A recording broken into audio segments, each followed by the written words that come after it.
If this message is for you, you have either recently or are currently experiencing disillusionment, a harsh, maybe depressing reality check regarding a relationship. I definitely think that in this case, this is about a love relationship.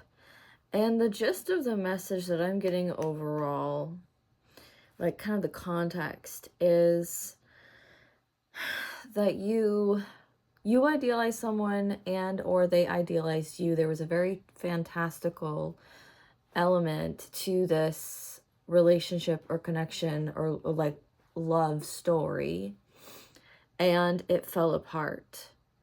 So I got a lot. I already wrote a lot down before hopping in here. I want to take my time with this,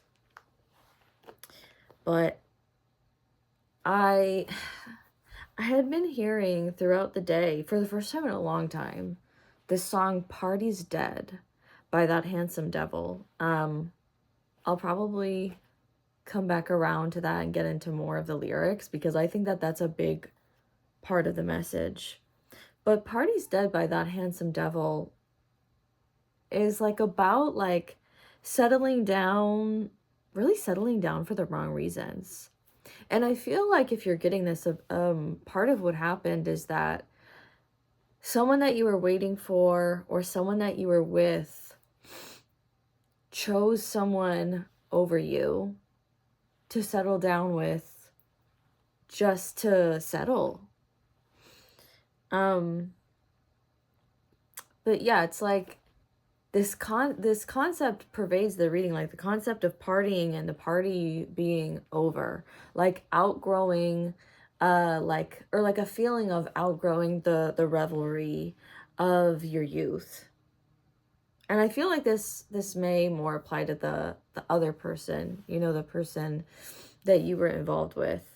But I entered this reading, I heard, like I said, Party's Dead, That Handsome Devil, but then also earlier when I sat down to start channeling this message, I was getting something about Dionysus, and I don't venerate Dionysus in particular. I am a witch. I do practice deity worship, but I'm not particularly connected to Dionysus. But I was looking into him because I felt like he had come to me in my meditation and had something to tell me. And I think he's kind of like delivering this message. And I had also been hearing the song Young and Beautiful a lot over the past few days. Like suddenly that song by Lana Del Rey from The Great Gatsby. And when I was, searching around about Dionysus, I felt like I should go to TikTok. And when I went to TikTok and was like, looking at what other people had posted about Dionysus, Young and Beautiful by Lana Del Rey was one of the songs that was on the video that I like randomly scrolled to on that search page. So it felt like a confirmation that all of this is kind of like the crux of the message, the themes of those songs, some of the lessons from The Great Gatsby, and the sort of themes that Dionysus works with. So Dionysus is often considered like a party god, like very sexual and ecstatic, and like the god of wine. But Dionysus is also about what was like the phrase that I came across earlier, like deconstructing social, like dead social frameworks is what I saw. And that definitely makes sense with the Great Gatsby coming through. I wasn't sure if I was supposed to take The Great Gatsby like literally, kind of going off of Young and Beautiful by Lana Del Rey, which like she wrote that song for that movie from Daisy's perspective. But then I drew some tarot to confirm, and I got the Three of Wands and what was it? The Three of Wands and the Empress, which is like, to me, reinforces that theme throughout that book of like having a vision of your future, of waiting on love, waiting on this fantasy of love in this case, for your life to begin. So yeah, again, this is mainly the context. You probably already know this, you know, if you're watching this. But yeah, I also drew some oracle cards, and I got Virgin's Milk, Neptune, and Fog. Neptune and Fog coming out together is like a big emphasis of like each other, because I always think about Fog when I think about Neptune. But what I got from this is kind of this concept again about like something that's fantastical, something that's miraculous, but also maybe something about like idealizing another person, like you or someone else seeing each other as like this manic pixie dream girl, of like projecting your fantasies onto them, much like Gatsby did for Daisy. And I feel like if you are seeing this reading, you probably relate more to Gatsby regardless of your gender, like this concept that maybe not necessarily that you're like manic pixie dream girlifying them, I don't know, but again, like you projected their fantasies onto them, and then it fell apart. And when I was sitting with this energy, I was like feeling like really heavy in my heart center. So I definitely feel like this left you crushed. And I mean, you know, of course it did. You know, that's gonna happen when you experience like this degree of disappointment and disillusionment. But yeah, there's definitely something, especially with the Virgin's Milk here, like there's something about like this concept of purity coming through, and about someone being like perfect, too good to be true. And so part of the lesson, especially in the context of this reading, is that it's important for you to see through the fog and recognize when something is too good to be true. And one thing that I heard, I almost forgot about this, is like, kill the fantasy, not the dream.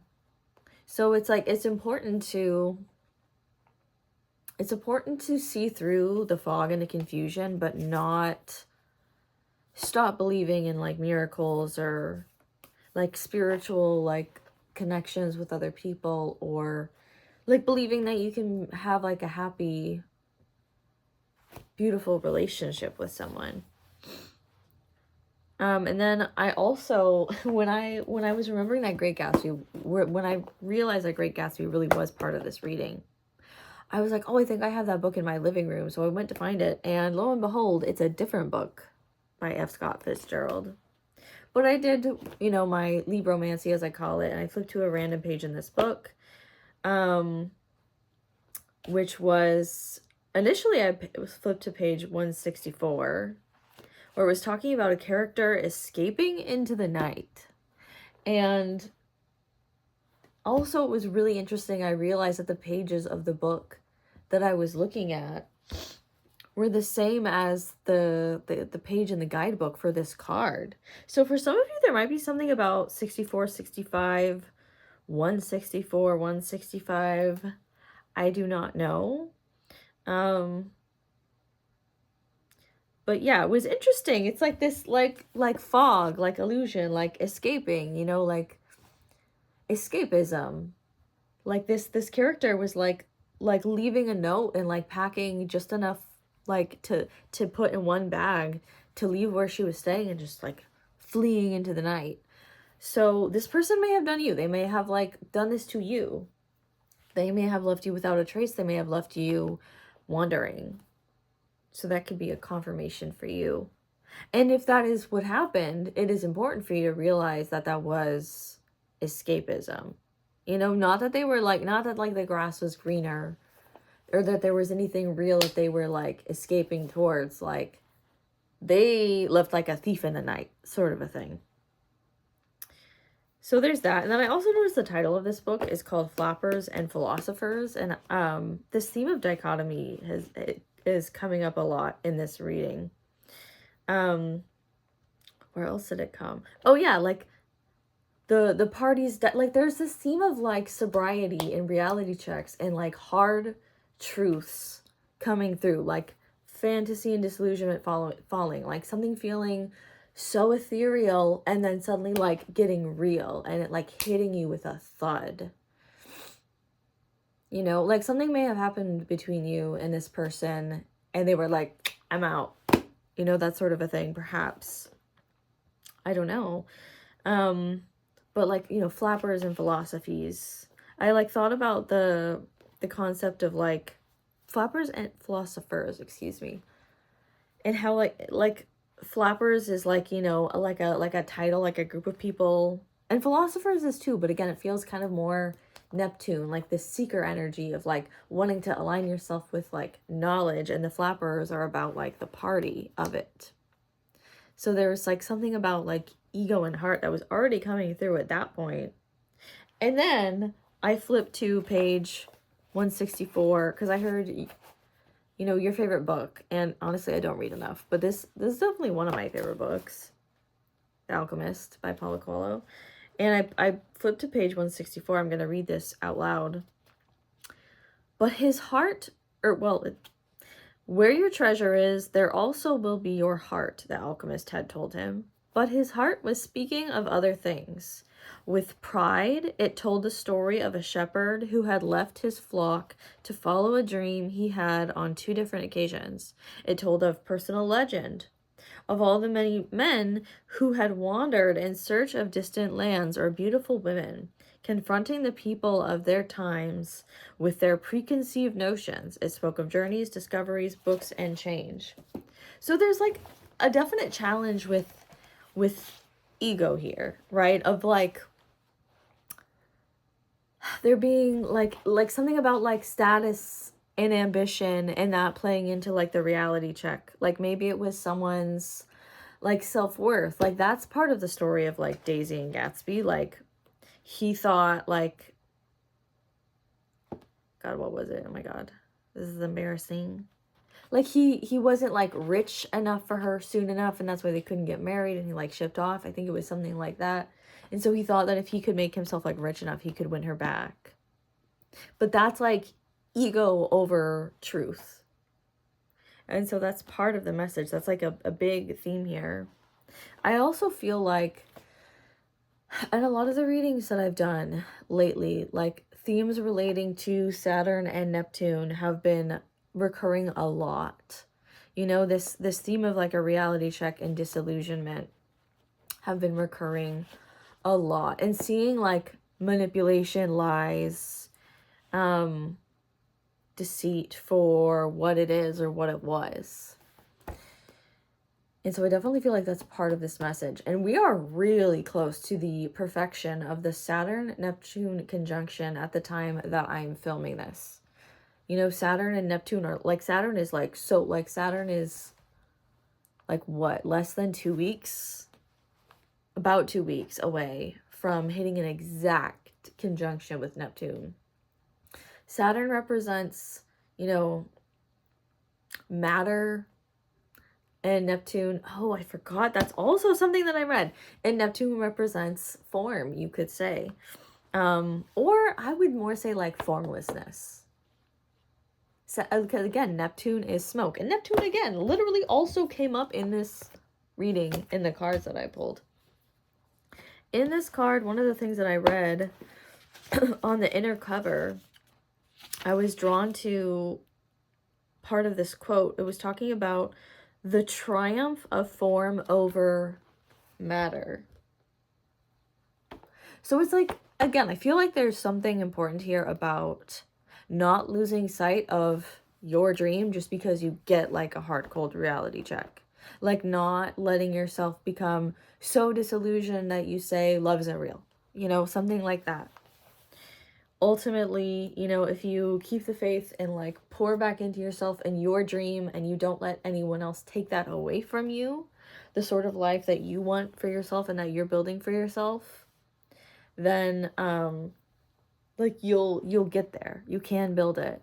And I think especially like with The Great Gatsby, it's like Gatsby was waiting on his life to begin like he was waiting on Daisy in particular, like not even just waiting for love, specifically waiting on Daisy for his life to begin.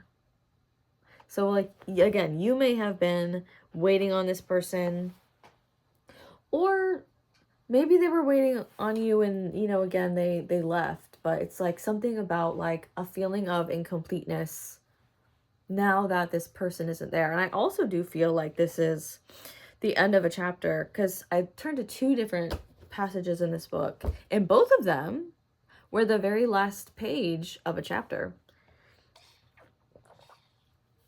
Excuse me. My throat is getting dry. But at the other page that I turned to, it was a poem. There was a poem on that page. And it said, "Time is a thief, gladness and grief. Cling to the leaf as it yellows." So it's again like something is dying. Like there's some sort of like disease or like atrophy happening. And I feel like it is this connection. And you know, especially with like with The Great Gatsby and Jay just like waiting on Daisy, it's like Daisy had already moved on and was with someone else and was settling because she didn't care. And that can be such a painful realization, I know. But it's like this concept of holding on too tightly when you've already been left, when something is already dying. That I think is an important part of the message here. Like, know when to cut your losses. And it's not like give up on yourself. Again, it's like know when a relationship is over and, you know, let the fantasy die. And again, like with Virgin's Milk, one of the important, you know, this card, one of the important lessons of that card is recognizing when you are being naive. And it can be so painful. Like there can be grief and also ego attached to that. So again, something about like heart versus ego. There also might be a sense of stubbornness, like not being willing to let go of something because you don't want to be wrong, that you were being naive or too fantastical about your belief in what this was or what this should have been. But it's like Gatsby's holding on to a woman who is already married and was never really who he thought she was anyways. You know, it's like he projected all of his hopes and dreams and fantasies onto her, and then because he was just holding on too tightly about a future that was really already lost, you know, it was like that realization was so crushing to him. And then of course, you know, not the spoiler alert, he died. Not, well, kind of related to this actually. Yeah, related to this. It did come back around when he realized, when that, oh yes, that heartbreak crushed him so much that he accidentally ran someone over, and someone told the woman that he ran over, someone told her husband that it was Jay Gatsby that ran her over, and so that man went and killed Gatsby. So actually it was directly as a result of his heartbreak that he died. And I know that that's so depressing and also specific, and I do not mean that for you literally at all, but it's like, you know, there's definitely something up there about being responsible in your grief, because especially like with Dionysus being represented here, you know, it's like, oh wow, I was sitting really tensely and I just realized that with Dionysus being represented here, he can represent like ecstasy, but also like insanity, like frenzy. Yes, it's something, there's something here about being mindful of like the consequences of what can happen when you get in a frenzy about your own grief, and how that can cause further consequences for your life when you hold on too tightly. Wow. Yeah, that does make sense. I didn't really like put that together before. I did not write that part down. But yeah, there's like just so many like layers to how like all of the things that I got seem to be kind of like hinting at the same thing.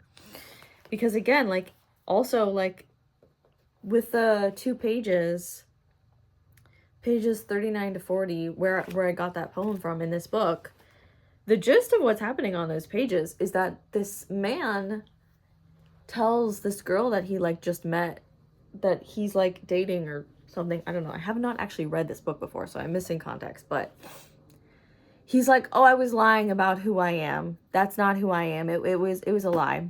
It was a lie that I just told you."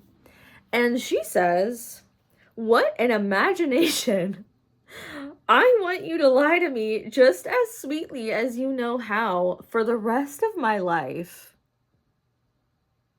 And I just read that like, you want to be lied to?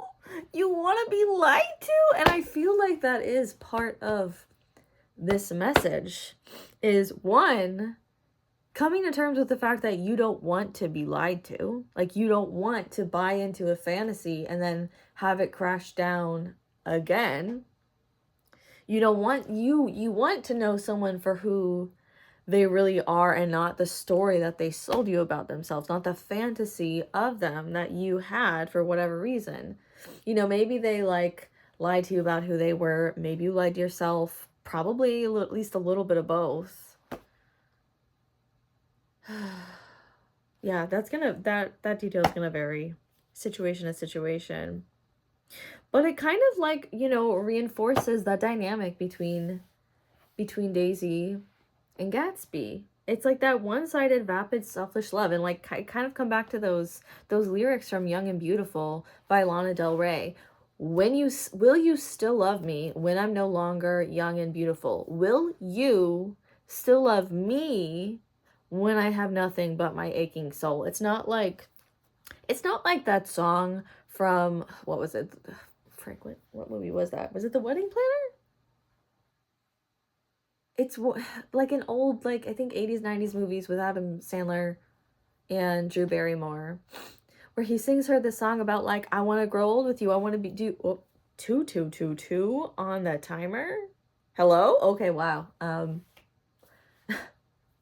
He's, like, saying, like, I want to make you smile when your stomach aches. I want to take care of you, like, when you're sick. I want to grow old with you. Like, it's not someone wanting to be there and be devoted to you and like be with you through all these silly little mundane things. Like, it's this fantasy of having someone to love you. So there's something selfish and one-sided about this dynamic that was, again, probably like the crushing disillusionment that happened. It's like, when that happened in the book, to my recollection, it's been a while since I've actually read the book, like high school. But when that happened in the book,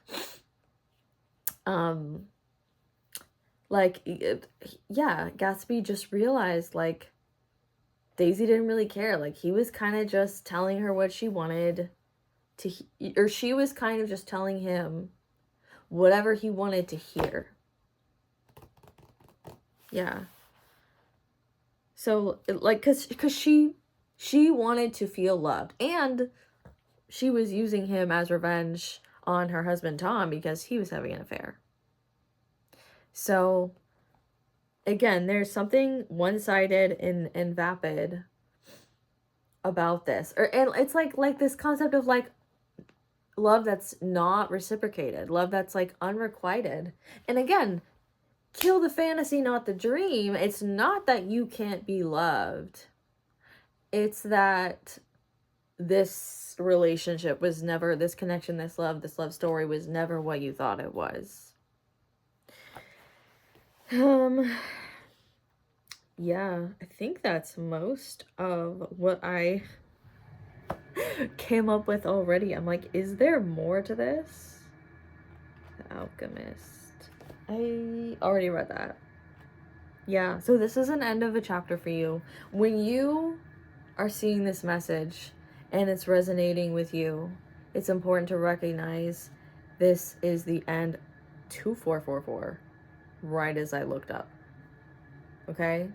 So we have like union energy, like again with the 2 2 2 2, like you can find balance. And then also 4 4 4, like right now it's about recognizing what this was to protect yourself and build a foundation for your life. Yeah, I also heard He Can Only Hold Her by Amy Winehouse. So it's like he can only hold her for so long. The lights are on, but no one's home. Yeah, it's kind of like flipping this concept of being too much on its head. So you might want to listen to that song to make yourself feel better. If this message is resonating for you. You know, it's like, it's not that you're too much, it's that this person doesn't know how to hold you. Like, this person can only hold you for so long because they're kind of dumb. Like, the lights are on, but no one's home. So, okay, Spirit, what else does this collective need to know? Because I was not, like, planning on this entire message being what I wrote. And I feel like I should still read some of the lyrics for Party's Dead by that handsome devil. Like, it's a very sobering song. Like, this concept of, like, not wanting to be cool anymore. And that definitely, like, maps onto, like, the themes of, like, Great Gatsby. Like, Jay Gatsby was barely even at his parties. He only... Now I'm hearing Party for You by Charlie XCX. Yeah, okay. He only threw those parties because he was hoping that Daisy would come, because he wanted to see her again. And that's, yeah, literally the lyrics of Party for You. I only threw this party for you. I was hoping you would come through. And now it's like, there's disillusionment. The party's dead. Okay, so with these cards, kind of something that you need to hear right now about, like, healing from this is, like, allow yourself to rest. And also I'm getting, for you, in the aftermath of this, your work for, like, healing, like, your, like, assignment for healing is, like, allowing yourself to rest. Justice card behind that. Yeah, please don't, like, go into, like, workaholic mode or, like, punish yourself for not accomplishing certain things. Also, don't turn your life up, don't turn your nose up at your own life. There are opportunities out there for you. Like, you still have dreams. Don't let this person take your dreams, your aspirations, ambitions from you. Just, also don't be afraid to readjust your perception of what your dreams are, what you really want. Because again, with this, like, dichotomy coming through about, like, heart versus ego, like, something that, like, feels actually good and miraculous versus, like, your ambition. It's like finding the courage and conviction to materialize your dreams and not attaching too much to what that is. Like, being able to readjust when something doesn't align with what you think that you have been trying to accomplish. It's like, no, your efforts are not wasted just because this dream that you had of, like, this one specific person or the life you were going to build with them didn't happen. Wow, I got this card again, and I got the Two of Cups in reverse. I mean, yeah, that's pretty much exactly what I was just saying. That's a confirmation.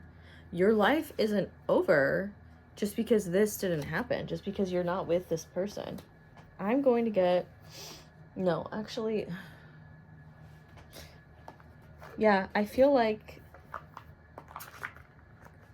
if you would like to look at more of the lyrics for that handsome devil's Party's Dead on your own, you might just want to do that on your own.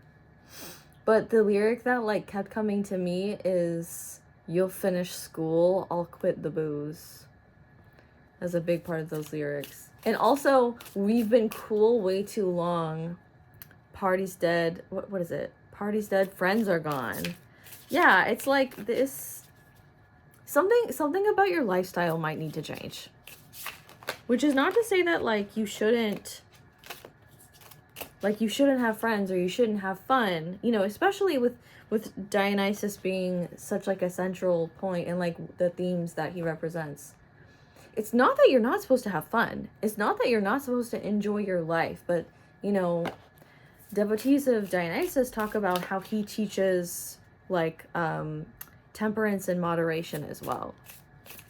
So, you know, this concept of, like, don't go overboard in any which direction, and that includes your ambition, workaholism, things like that.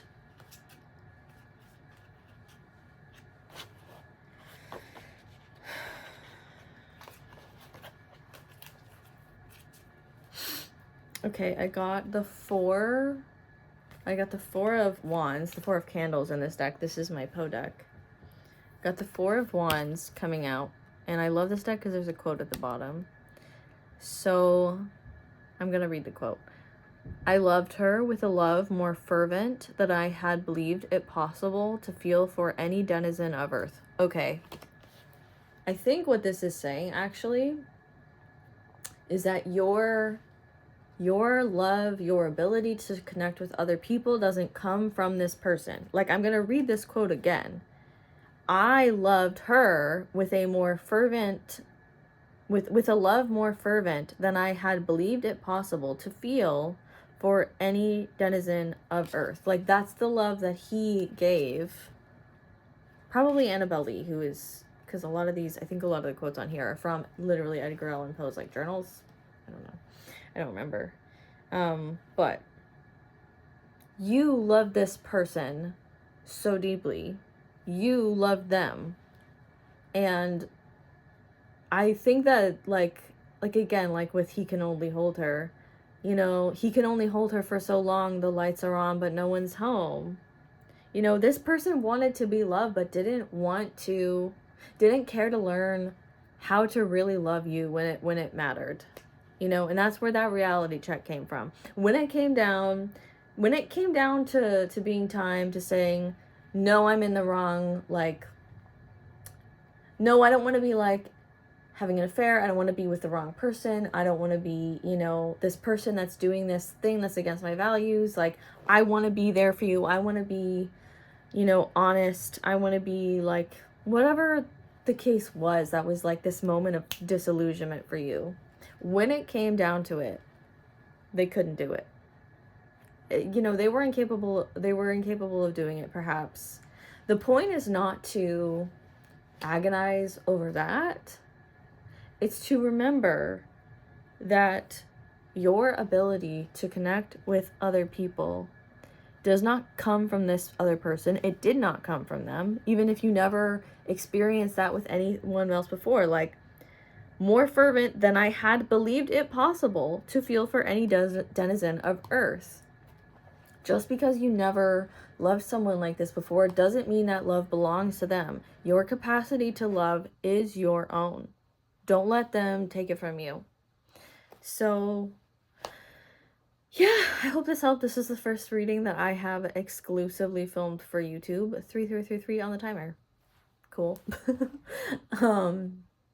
Yeah, this is the first reading that I've exclusively filmed for YouTube. Right now, I'm doing pay what you can readings through email and through TikTok and Instagram DMs. You can find me pretty much everywhere. The Karmic Seer. My username is Depeche Node, as it is my handle is the same on YouTube as it is everywhere else. So, and my email is thekarmicseer@gmail.com. So if you would like to book a personal reading with me, again, I'm doing pay what you can readings for the time being. Feel free to reach out until I have my website up. All right. Hope this helps.